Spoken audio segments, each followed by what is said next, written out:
Quelque chose vous a déjà traversé l'esprit sans que vous sachiez pourquoi, et pourtant, au fond de vous, vous saviez que ce n'était pas anodin.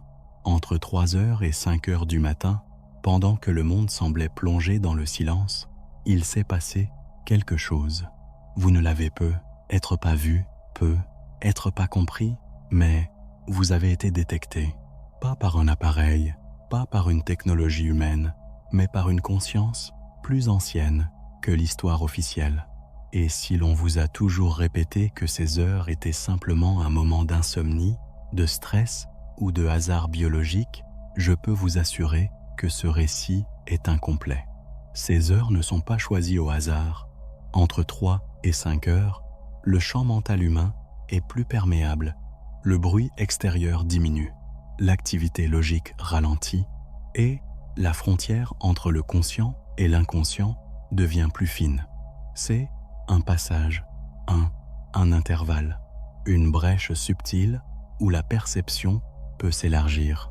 En les anciennes traditions, savaient que cette plage horaire correspond à un moment où les structures invisibles deviennent plus accessibles.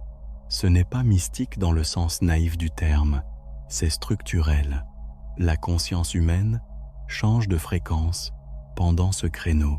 Et pourtant, vous avez peut-être ressenti une pression étrange, une sensation d'être observé, ou au contraire, une clarté soudaine, comme si quelque chose s'ouvrait. Beaucoup décrivent des réveils inexpliqués à la même heure, des rêves d'une précision inhabituelle, des idées surgissant avec une netteté presque dérangeante. On vous dira que c'est le cycle du sommeil, que c'est l'horloge biologique.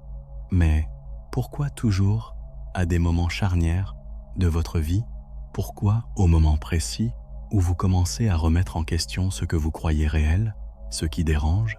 C'est que ces instants semblent liés à une forme de surveillance subtile, pas au sens paranoïaque que l'on caricature, mais au sens énergétique. Certaines écoles de pensée évoquent des structures appelées archontes, non pas comme des créatures de fiction, mais comme des principes de contrôle, des forces de régulation qui maintiennent la perception humaine dans des limites bien définies. Leur rôle n'est pas de vous attaquer, mais de contenir, de maintenir la cohérence d'un système. Et lorsque quelqu'un commence à percevoir au-delà du cadre imposé, quelque chose se déclenche. Entre 3 et 5 heures, vous avez peut-être franchi un seuil intérieur sans même vous en rendre compte. Une prise de conscience silencieuse, une interrogation plus profonde que d'habitude, un doute sur la version officielle de la réalité. Ce moment précis agit comme un signal, et dans certains cas, il déclenche une tentative d'interférence amaneuse. Pourtant, il arrive que cette interférence échoue. C'est là que la question devient troublante. Pourquoi n'ont-ils pas pu intervenir? Cela implique que quelque chose vous protège, ou que vous avez atteint un niveau de cohérence intérieure qui rend l'accès plus difficile. Lorsque l'esprit cesse d'être totalement fragmenté, lorsqu'il commence à observer au lieu de simplement réagir, la structure de contrôle perd de son efficacité. Les archontes, si l'on accepte ce terme comme métaphore fonctionnelle, opèrent dans la confusion, dans la distraction, dans l'automatisme. Mais lorsque vous êtes lucide, même brièvement, leur influence diminue. Ce n'est pas une histoire destinée à flatter l'ego. C'est une invitation à examiner ce qui se passe réellement lorsque vous vous réveillez à ces heures. Ce n'est peut-être pas un hasard. Ce n'est peut-être pas non plus une menace. C'est possiblement un indicateur que votre perception s'ajuste, que quelque chose en vous commence à sortir du programme par défaut. Et c'est précisément à ce moment-là que le système tente de vous ramener à l'ordre. Sauf que cette fois, cela n'a pas fonctionné. Ce qui rend cet intervalle si particulier, ce n'est pas seulement le silence extérieur, c'est l'état intérieur dans lequel vous vous trouvez. Entre 3 et 5 heures du matin, le mental analytique perd de sa rigidité. Les barrières habituelles tombent et l'esprit devient plus réceptif. C'est un moment où les filtres qui sélectionnent ce que vous percevez se relâche légèrement. Dans la journée, votre attention est capturée par des obligations, des écrans, des interactions constantes. À cette heure-là, il ne reste presque plus rien pour distraire votre conscience. C'est précisément dans cet espace que certaines perceptions deviennent possibles. Des idées surgissent avec une intensité inhabituelle et des souvenirs refont surface et des vérités que vous évitiez prennent forme. Beaucoup décrivent un sentiment étrange, comme si quelque chose tentait d'entrer en contact. D'autres parlent d'une lucidité presque dérangeante, d'une compréhension soudaine de leur situation, de leurs choix, de leur trajectoire. Ce n'est pas un hasard si ces révélations surviennent lorsque la structure mentale est la plus vulnérable au changement. Et les traditions anciennes évoquaient cette période comme une fenêtre de passage. Non pas une porte vers un monde fantastique, mais une ouverture dans la perception. Lorsque l'activité cérébrale ralentit, l'accès à des couches plus profondes de l'inconscient devient plus direct. Et c'est là que la notion de détection prend un sens différent. Être détecté ne signifie pas être espionné au sens matériel, mais devenir visible dans un champ plus large de conscience. Lorsque votre fréquence intérieure change, cela crée une signature. Dans certains courants de pensée gnostiques, les archontes représentent des structures qui maintiennent l'ordre d'un système fermé. Leur fonction serait de limiter l'expansion de la conscience humaine afin de préserver un équilibre. Si quelqu'un commence à questionner la réalité, à percevoir des incohérences, à sortir des automatismes, cela crée une perturbation. La plupart du temps, cette perturbation est rapidement neutralisée par le doute, la fatigue ou la rationalisation. Vous vous réveillez, vous avez une pensée profonde, puis vous l'oubliez au petit matin. Mais il arrive que ce processus ne fonctionne pas. Il arrive que la prise de conscience persiste, que l'idée continue de résonner, que la question refuse de disparaître. C'est dans ces cas-là que l'intervention échoue, parce qu'à partir du moment où vous observez le mécanisme, il perd une partie de son pouvoir. La conscience qui s'observe elle-même devient plus difficile à manipuler. Elle cesse d'être totalement prévisible. Entre 3 et 5 heures, vous n'êtes pas seulement dans un état physiologique différent, vous êtes dans un espace de recalibrage. Amer, votre système nerveux est plus sensible, votre esprit moins défensif. Si une vérité cherche à émerger, c'est souvent à ce moment-là qu'elle trouve un passage. Et si une tentative de limitation devait se produire, elle serait plus visible pour celui qui commence à voir clair. Ce qui est troublant, c'est que beaucoup de personnes vivent ces réveils de manière répétée, surtout lorsqu'elles traversent des périodes de transformation, changement de carrière, rupture, éveil spirituel, remise en question profonde, comme si le système surveillait les moments de transition. Mais chaque transition comporte aussi une opportunité, et lorsque vous comprenez que cette fenêtre nocturne peut être utilisée consciemment, elle cesse d'être subie. La véritable question n'est donc pas seulement pourquoi vous avez été détecté, mais qu'avez-vous commencé à percevoir pour que cette détection ait lieu? Et surtout, qu'est-ce qui a empêché l'interférence d'aboutir? Et cela implique qu'une force opposée est en jeu, quelque chose en vous ou autour de vous qui maintient l'accès ouvert malgré les tentatives de fermeture. Lorsqu'on parle d'interférence, il ne s'agit pas d'un scénario spectaculaire ou dramatique, mais d'un phénomène subtil. La plupart des limitations ne se présentent pas sous forme d'attaque visible. Elles prennent la forme de distraction, de doute, de fatigue soudaine, d'oubli. Vous vous réveillez avec une idée claire, presque dérangeante, puis quelques minutes plus tard, elle se dissout. Vous tentez de la reformuler, mais elle semble glisser entre vos doigts. C'est ainsi que fonctionne le mécanisme de neutralisation. Il ne combat pas frontalement, il dissipe. Ce qui rend l'intervalle entre 3 et 5 heures si stratégique, c'est que la conscience y est moins fragmentée. Pendant la journée, votre attention est divisée en dizaines de directions. La nuit, surtout dans cette tranche précise, l'esprit est plus concentré, plus homogène. Et, lorsque vous percevez quelque chose dans cet état, la trace laissée peut être plus profonde.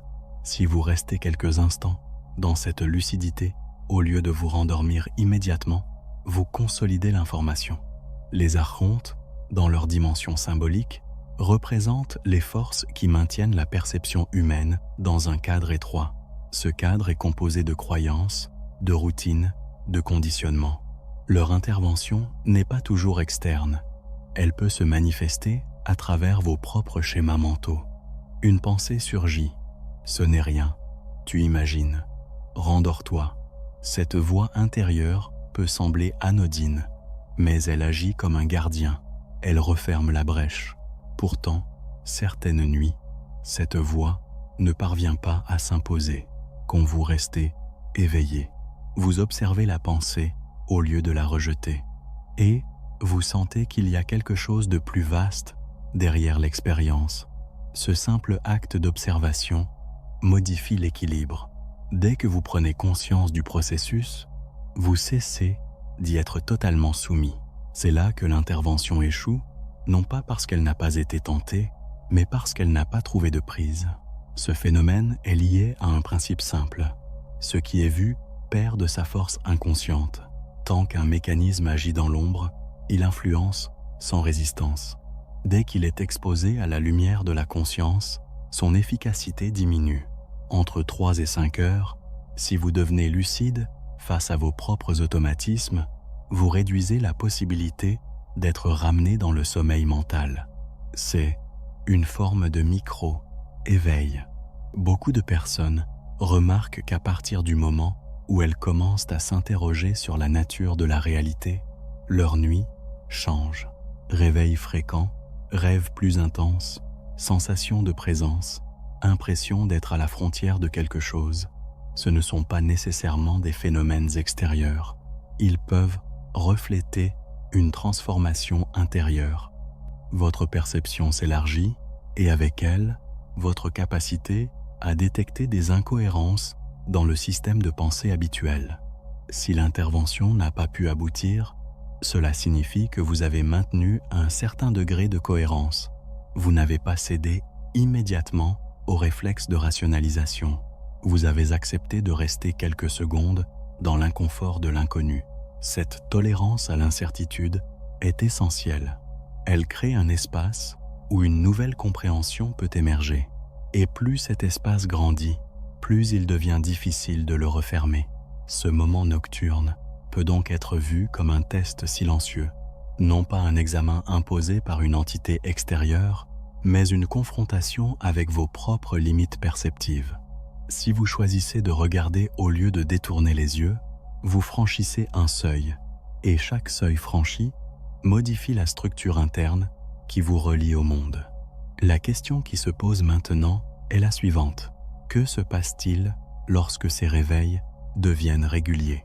S'agit-il d'une simple perturbation du sommeil ou d'un processus d'ajustement plus profond qui redéfinit votre relation à la réalité?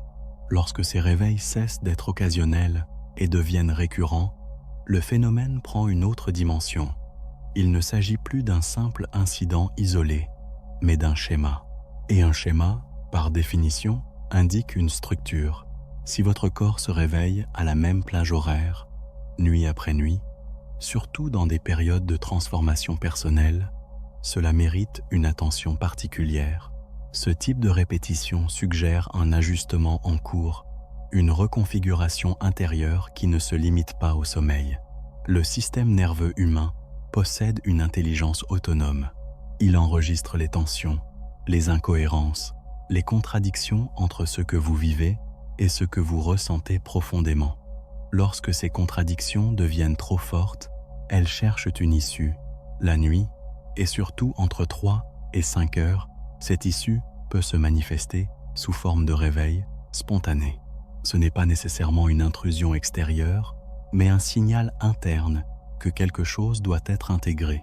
Ce qui est fascinant, c'est que ces réveils surviennent souvent lorsque vous êtes à la veille d'une décision importante. Changement de trajectoire, rupture d'un ancien schéma, prise de conscience que votre vie ne correspond plus à ce que vous pensiez vouloir. À ces moments précis, votre perception devient plus fine. Vous commencez à voir les failles dans les récits que vous vous racontiez. C'est cette lucidité qui peut être interprétée comme une détection. Vous devenez visible à vous-même. Dans les traditions ésotériques liées à la figure de Thoth, la nuit symbolise la phase d'écriture invisible, le moment où les lois profondes se révèlent à celui qui sait observer. Thoth n'est pas simplement une divinité ancienne. Il incarne le principe de la connaissance cachée qui se dévoile lorsque l'esprit est prêt. Être détecté dans ce contexte ne signifie pas être ciblé, mais être reconnu comme conscient. Et cette reconnaissance modifie l'équilibre. Les archontes, toujours compris comme métaphore de force limitante, ne peuvent intervenir efficacement que lorsque l'individu fonctionne en mode automatique. Tant que vous réagissez sans examiner, que vous acceptez sans questionner, l'équilibre reste stable. Mais lorsque vous commencez à observer vos propres pensées, à interroger vos peurs, à remettre en cause les cadres imposés, la dynamique change. L'intervention devient plus difficile parce que vous ne fournissez plus la même inertie. Il existe un phénomène psychologique appelé métaconscience, la capacité à être conscient de ses propres processus mentaux. Cette faculté agit comme une couche supplémentaire de protection. Lorsque vous vous réveillez et que vous observez vos pensées, au lieu de vous y identifier immédiatement, vous activez cette métaconscience. Dans cet état, la manipulation par la peur ou le doute perd de son efficacité. Vous voyez la pensée se former et vous choisissez si vous la laissez vous définir. C'est peut-être cela qui explique pourquoi, cette fois, aucune interférence n'a abouti, non pas parce que les forces limitantes ont disparu, mais parce que vous avez changé de position intérieure. Vous n'êtes plus uniquement le contenu de vos pensées, vous en devenez l'observateur. Et dans cet espace d'observation, une stabilité nouvelle apparaît. Comment? Ce processus n'est pas spectaculaire, il est discret, presque imperceptible, mais il redessine votre rapport à la réalité. À partir du moment où vous comprenez que vos réveils nocturnes peuvent être des points d'inflexion, vous cessez de les subir. Vous pouvez les utiliser comme des moments d'écoute, de clarification, de réalignement. Reste alors une question essentielle. Si cette fenêtre entre 3 et 5 heures peut devenir un espace d'expansion, comment l'utiliser consciemment sans tomber dans l'excès d'interprétation ou l'illusion? Utiliser consciemment cette fenêtre nocturne ne signifie pas chercher des signes partout, ni transformer chaque sensation en message caché. La lucidité ne consiste pas à surinterpréter, mais à affiner la perception. Entre 3 et 5 heures, lorsque vous vous réveillez, l'enjeu n'est pas de créer une histoire, mais d'observer ce qui est déjà présent. Votre respiration, la qualité de vos pensées, l'émotion dominante.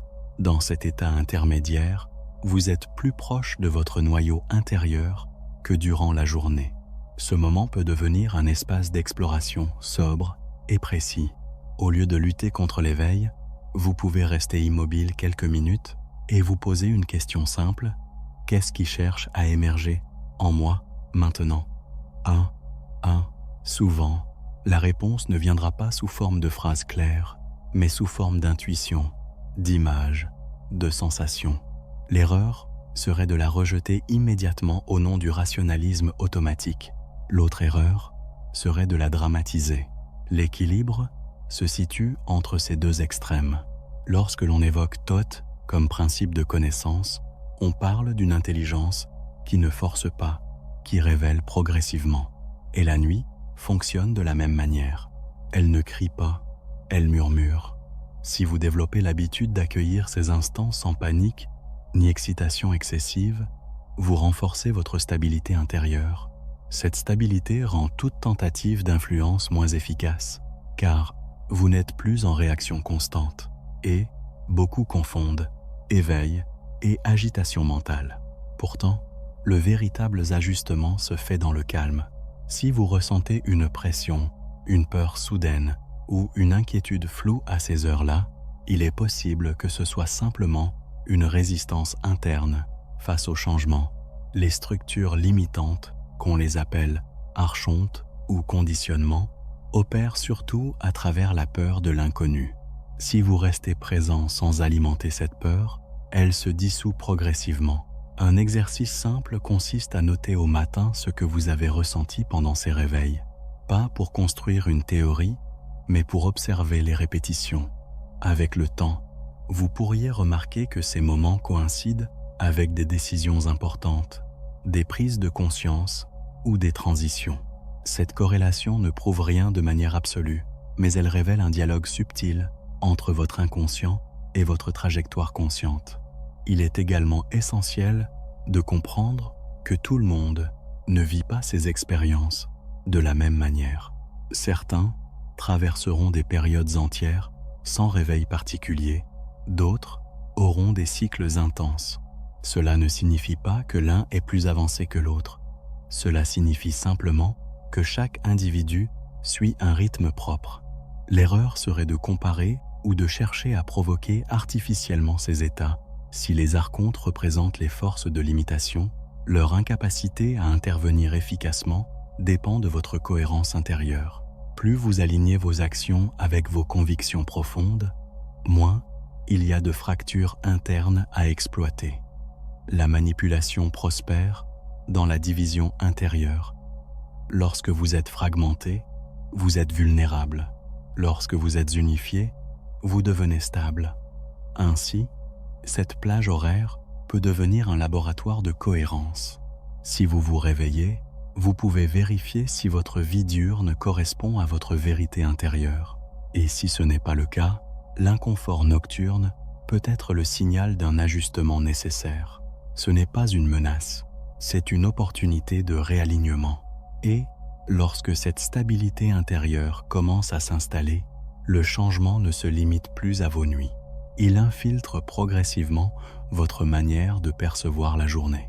Les réactions automatiques diminuent, les impulsions irréfléchies perdent en intensité et vous commencez à remarquer des détails que vous ignoriez auparavant. Ce n'est pas spectaculaire, mais c'est structurant. Votre regard devient plus précis, plus calme, moins manipulable. À long terme, ce déplacement intérieur modifie votre relation aux événements. Au lieu de subir ce qui arrive, vous observez les dynamiques en jeu. Vous percevez les schémas répétitifs, les cycles dans lesquels vous étiez enfermé. Cette lucidité réduit l'emprise des forces limitantes, qu'elles soient psychologiques ou symboliquement associées aux archontes. 1. La manipulation fonctionne principalement sur des réflexes inconscients. Dès qu'un réflexe est vu, il peut être désamorcé. Entre 3 et 5 heures du matin, vous avez être franchi un seuil discret, celui de l'observation stable. Ce seuil, une fois atteint, ne disparaît pas facilement. Même si vous traversez des périodes de doute ou de fatigue, une partie de vous garde la mémoire de cette clarté.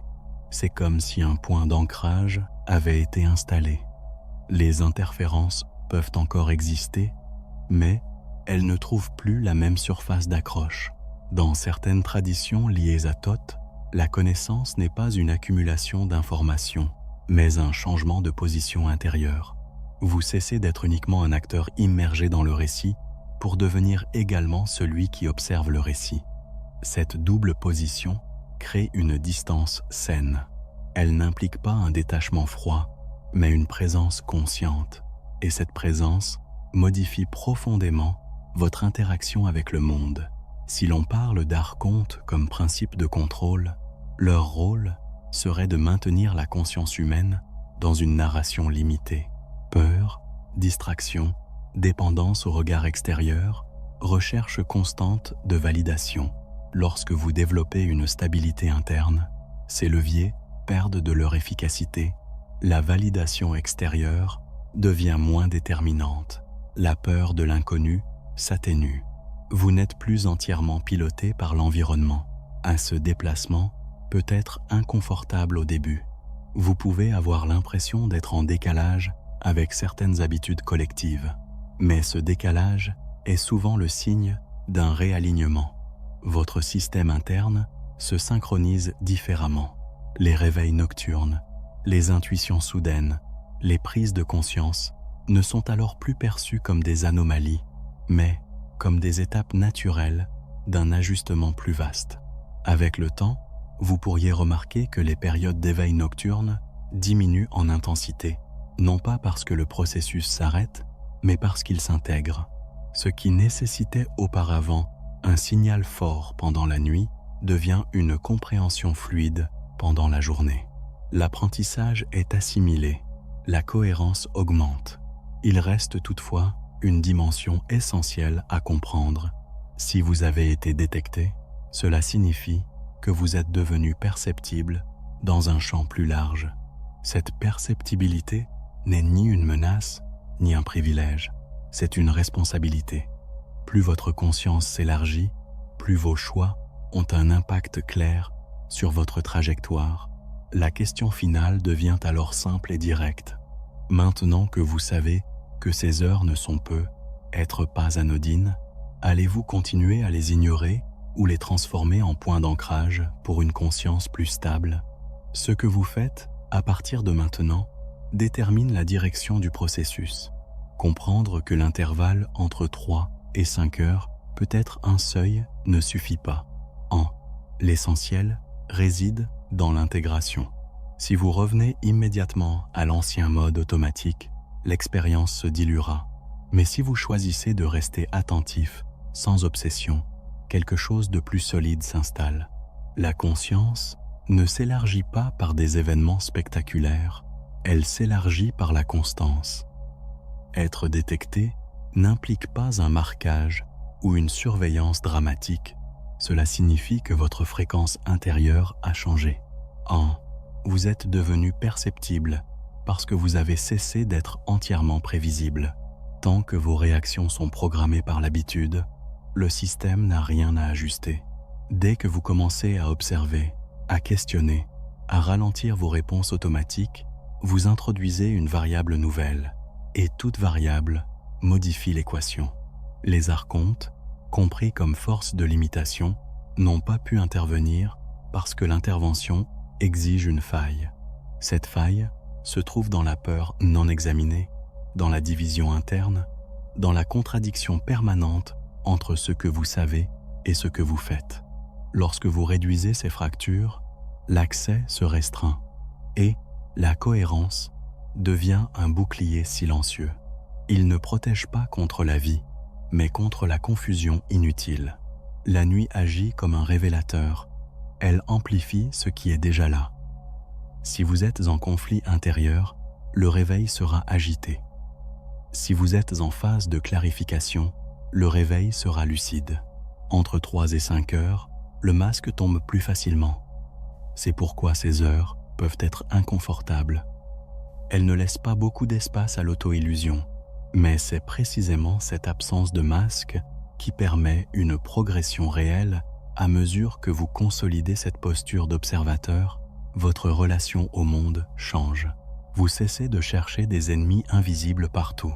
Vous comprenez que les forces limitantes agissent surtout à travers des mécanismes internes. La maîtrise ne consiste pas à lutter contre une entité extérieure, mais à stabiliser votre propre champ mental. Plus ce champ est stable, moins il est perméable aux influences qui exploitent l'instabilité. La figure de Thoth symbolise la mémoire des lois invisibles. Ces lois ne sont pas imposées pour contraindre, mais pour structurer. Et lorsque vous entrez en résonance avec cette structure, vous n'êtes plus en opposition permanente. Vous devenez participant conscient. La détection dont il est question n'est pas une condamnation. C'est un passage. Elle marque le moment où vous cessez d'être seulement immergé dans le récit collectif pour écrire une part de votre propre trajectoire. Si les réveils nocturnes continuent, vous savez désormais comment les accueillir. S'ils cessent, vous savez que l'intégration a progressé. Dans les deux cas, l'essentiel reste votre position intérieure, ni dramatisation, ni négation, observation, cohérence, ajustement. C'est dans cette simplicité que réside la véritable transformation. La fenêtre entre 3 et 5 heures n'est peut-être qu'un symbole. Ce qui importe réellement, c'est le point où vous choisissez d'être présent au lieu de fonctionner par inertie. À partir de là, aucune intervention extérieure ne peut imposer une direction que vous ne validez pas intérieurement. La conscience stable n'a pas besoin de se défendre. Elle a seulement besoin d'être maintenue. Et c'est peu être cela, au fond, la raison pour laquelle l'intervention n'a pas pu aboutir. Vous avez cessé, même brièvement, d'être entièrement endormi.